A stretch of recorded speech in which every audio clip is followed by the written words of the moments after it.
Di sini konektivitas ruang dan waktu, aspek ruang sudah kita ketahui ya tentang ruang apa saja. Sekarang kita bergeser ke waktu.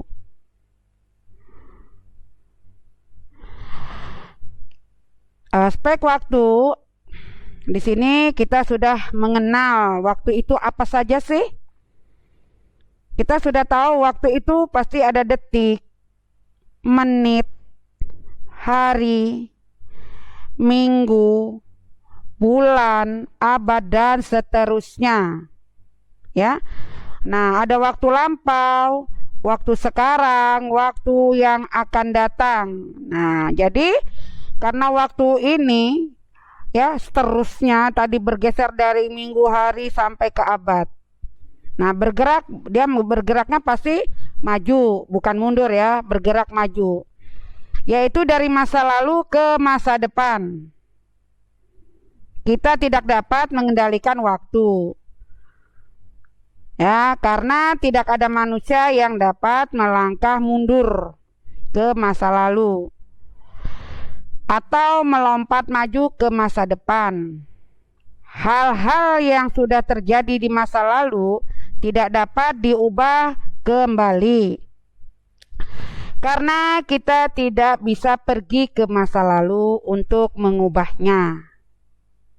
Demikian pula hal-hal yang akan terjadi di masa mendatang tidak dapat diketahui dengan pasti karena kita tidak dapat melompat ke masa depan.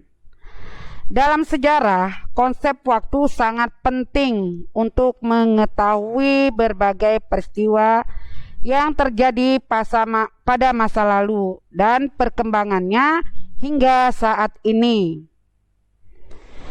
Konsep waktu dalam sejarah mempunyai arti masa atau periode berlangsungnya perjalanan kisah kehidupan manusia.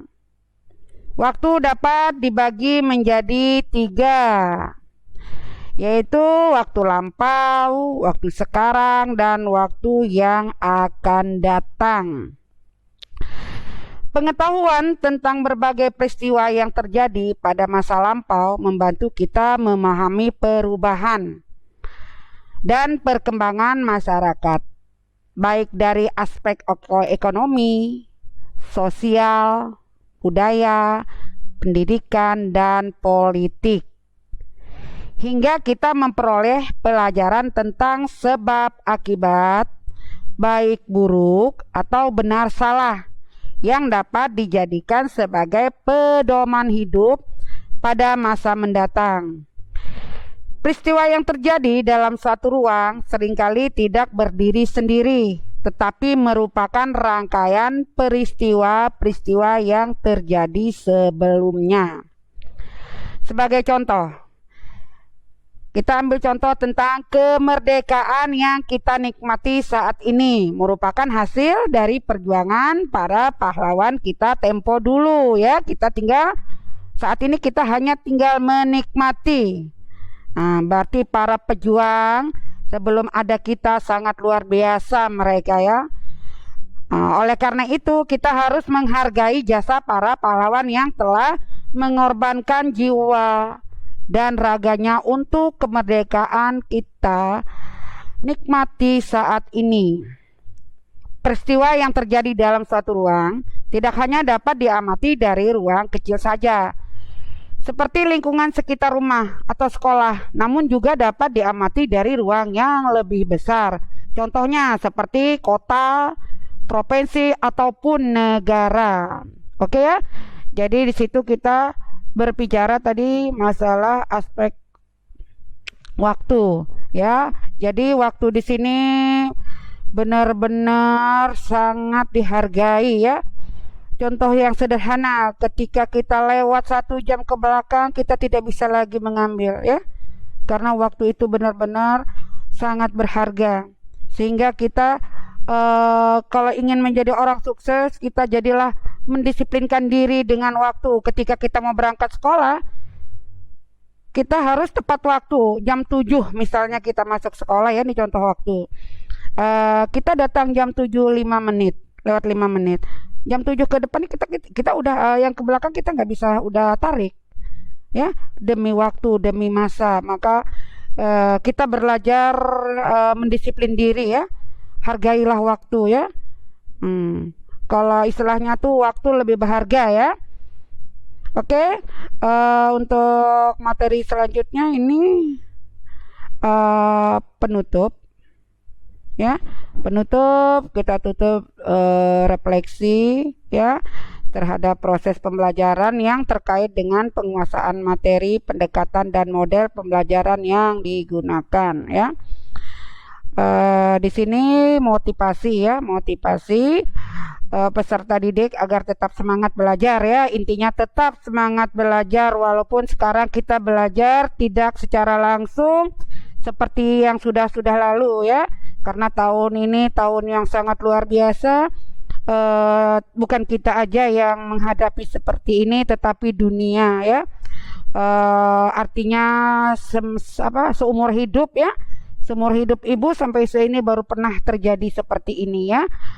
Pembelajaran tidak secara langsung, tapi alhamdulillah kita mempunyai IT ya untuk bisa terhubung dan tergabung ya.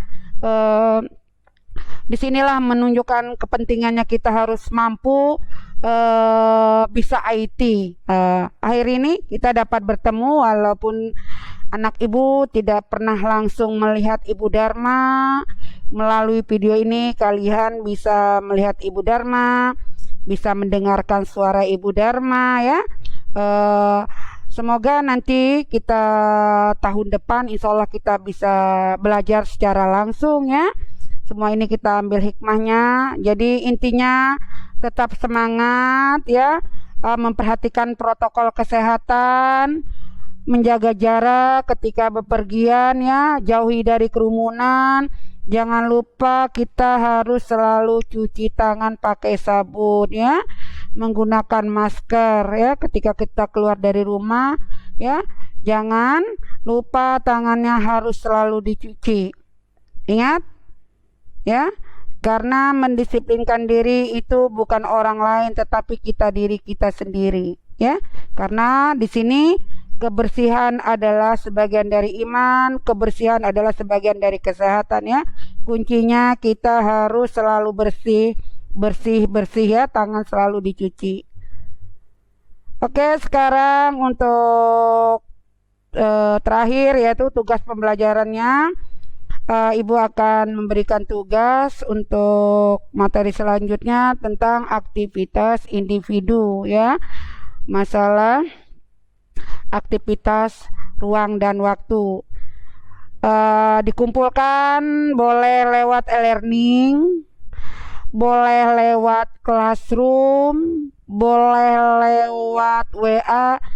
Yang anak ibu nyaman cara mengirimnya itu ibu tidak akan batasi. Yang mana nyaman buat anak ibu silahkan ya.